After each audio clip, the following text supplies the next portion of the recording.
Baik, terima kasih. Berbicara mengenai konflik, tentu berbagai pandangan. Konflik ya bisa saja terjadi karena kecemburuan sosial. Konflik bisa saja terjadi karena ketidaksesuaian pikiran. Konflik bisa saja berujung pada konflik pertikaian, perampasan, pembunuhan, pemerkosaan, penganiayaan, dan lain sebagainya. Nah, untuk melanjutkan pembahasan tentang konflik, pertama-tama izinkanlah saya untuk memperkenalkan identitas. Nama saya lengkapnya Damasius Hamis, biasa disapa Dimas. Saya kuliah di STPM Santa Ursula ND, Prodi Ilmu Pemerintahan semester 4. Nah, pada kesempatan ini saya akan menjelaskan tentang konflik yang terjadi di Poso. Saya menggunakan alat bantu analisis yaitu timeline. Timeline yang artinya menceritakan sesuatu kejadian itu diceritakan dari awal, diceritakan secara kronologis, secara keseluruhan, dan juga harus disertai dengan tanggal, bulan, dan tahun kejadian konflik tersebut. Sebelum saya melanjutkan penjelasan tentang konflik di Poso, pertama-tama saya mengucapkan permohonan maaf yang sebesar-besarnya kepada kita semua, tentunya yang berbeda agama, bahwa saya menjelaskan tentang konflik di Poso ini bukan berarti saya mengulangi kembali luka yang lama, tetapi saya hanya mengerjakan tugas manajemen konflik, yaitu tentang kasus di Poso. Jadi saya mengucapkan permohonan maaf yang sebesar-besarnya. Oke, ketika kita melihat kilasan sejarah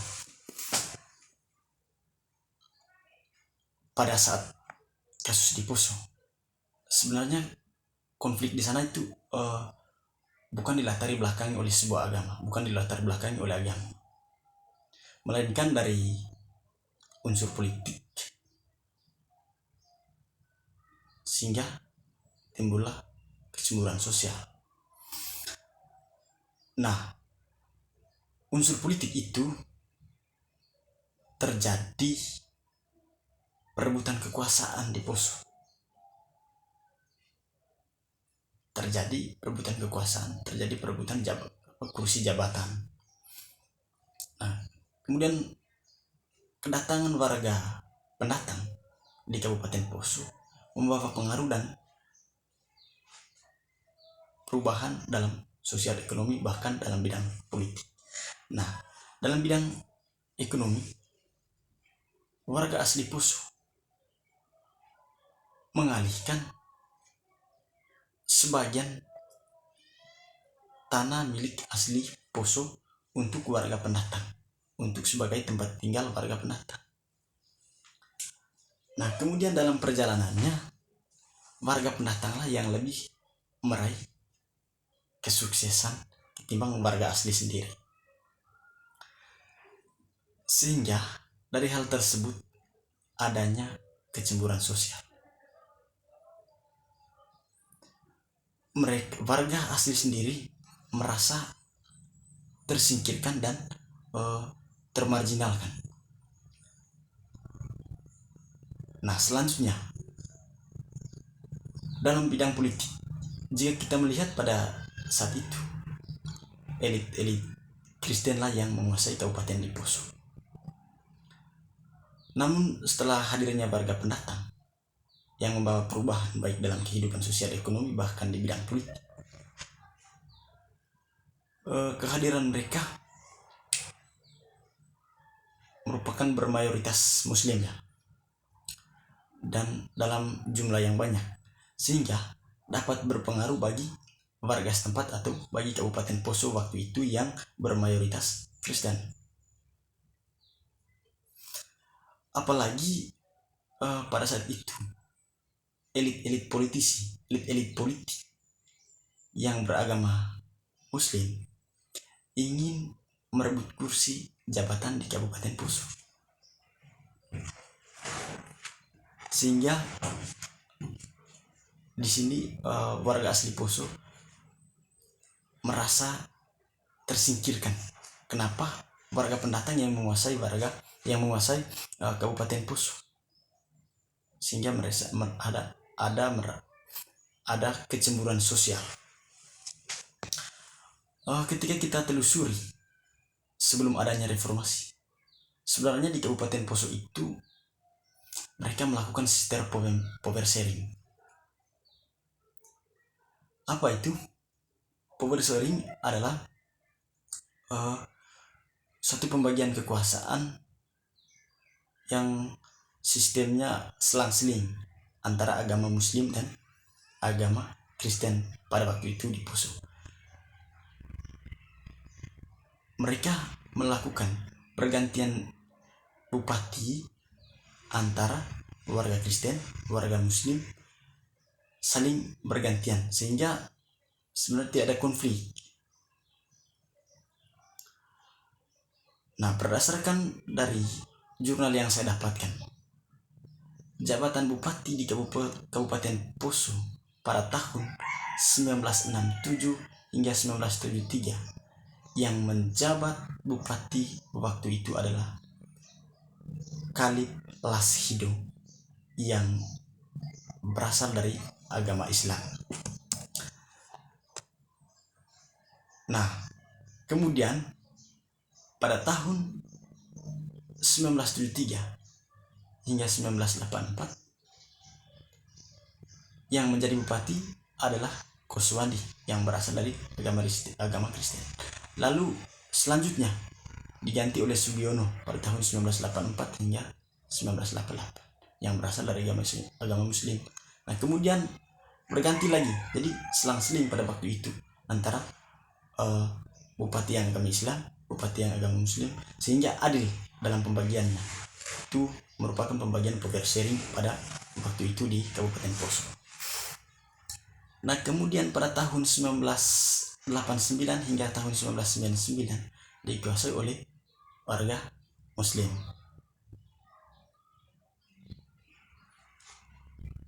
Setelah warga Muslim, tahun 1999 hingga 2004 sistem power sharing tidak dilakukan lagi setelah menjabatnya bupati dari keluarga Muslim. Nah, pada tahun 1999 hingga 2004 sistem power sharingnya tidak diberlakukan kembali. Pembagian kekuasaan berdasarkan atau menggunakan selang-seling itu tidak diberlakukan kembali, tetapi melakukan sistem pemungutan suara pemilihan secara langsung oleh warga masyarakat. Nah, dalam pemungutan suara lewat masyarakat sendiri, yang berhasil pada waktu itu dimenangkan oleh Abdul Muin yang berasal dari keluarga Muslim yang menjabat sebagai bupati. Nah, hal tersebutlah yang mengakibatkan penduduk asli atau elit Kristen, elit politik Kristen merasa dipinggirkan dengan adanya hak tersebut.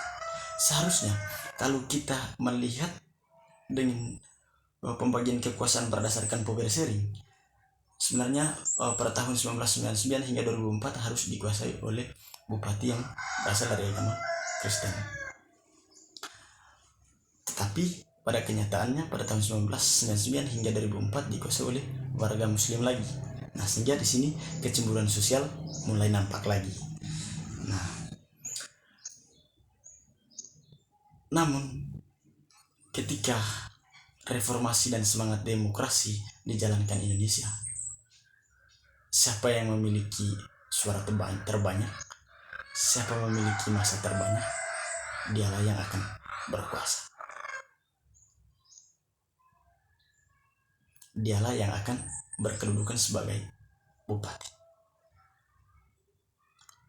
Sehingga masyarakat Kristen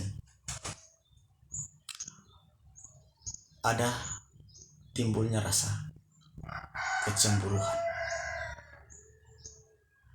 adanya merasa ketidakadilan dalam dunia politik.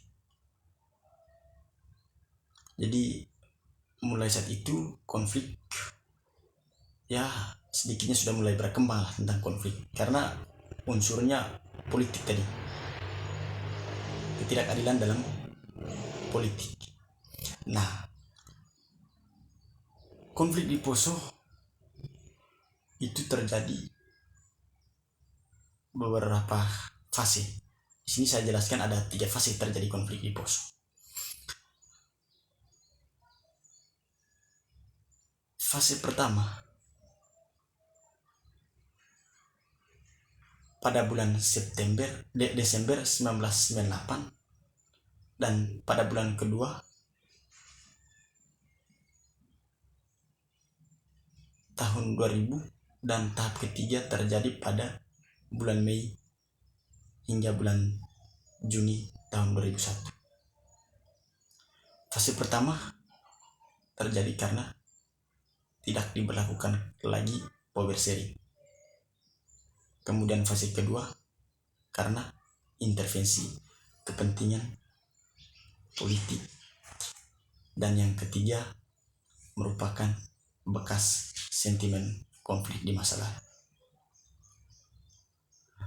Kemudian lama-kelamaan bukan lagi mempertahankan power sharing di masa Soeharto, melainkan lebih ke hal non realistik atau lebih ke sentimen-sentimen isu sara.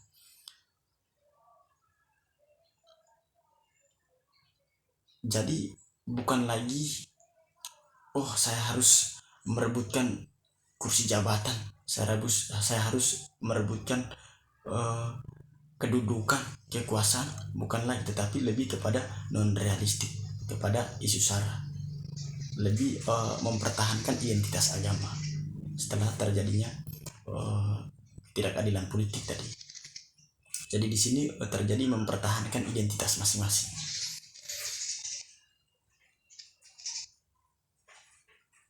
Lalu apa peran pemerintah pada waktu itu?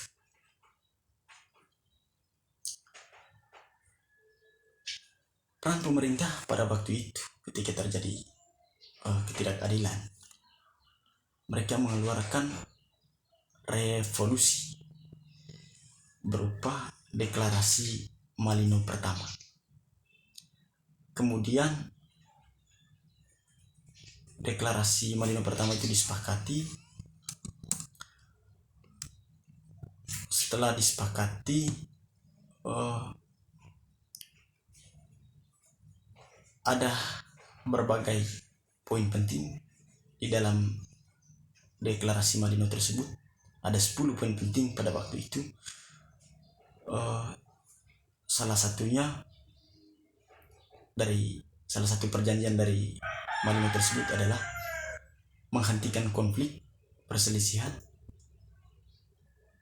menaati semua bentuk dan upaya penegakan hukum, dan memberikan sanksi hukum bagi siapa saja yang melanggar, lalu meminta aparat keamanan untuk menjaga dan menindak tegas terhadap siapa saja yang melanggar, dan harus menerapkan sikap menghormati, menghargai antar sesama demi terciptanya perdamaian dan kerukunan dalam hidup sebagai umat manusia.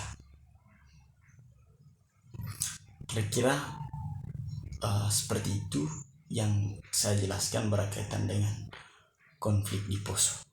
Lalu saya menyimpulkan bahwa kejadian di Poso tersebut bukan hadir karena adanya statement perseteruan kedua pemuda, yang memunculkan konflik antar dua agama, melainkan melihat dari kilas sejarah, ternyata konflik tersebut datang dari adanya kecemburuan sosial.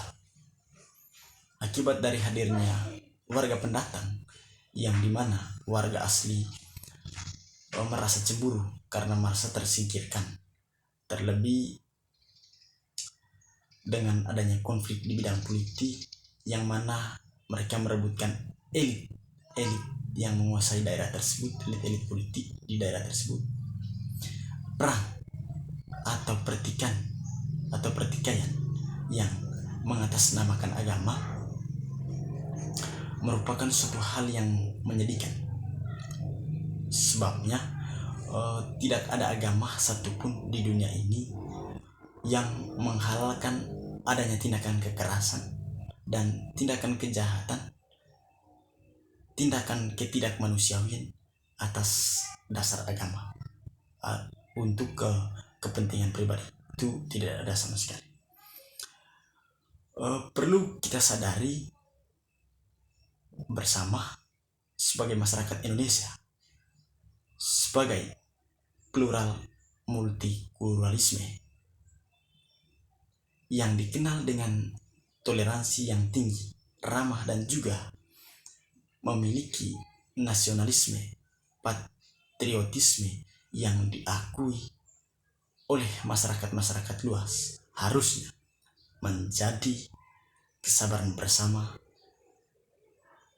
bahwa sebenarnya isu-isu sara, isu-isu politik yang dilancarkan oleh para elit politik hanya untuk mendapatkan kepentingan politik, sesungguhnya itu hanya fata morgana politik, karena nantinya ketika dipilih dia tidak akan menyelesaikan konflik, tetapi dia hanya bisa mempertahankan kedudukannya. Oleh karena itu, kita anak-anak milenial yang berintelektual harus bisa menempatkan diri kita, menyaring dulu segala bentuk informasi atau berita yang kita dapatkan, setidaknya melakukan analisis sosial terlebih dahulu agar tidak salah tingkah dalam menyelesaikan suatu konflik. Kurang lebih seperti itu yang saya jelaskan. Akhir kata, saya mengucapkan permohonan maaf yang sebesar-besarnya kepada kita semua, tentunya yang berbeda agama dengan saya, bahwa saya menceritakan konflik ini bukan berarti saya mau mengulangi kembali luka yang lama. Akhir kata, saya ucapkan permohonan maaf yang sebesar-besarnya. Terima kasih.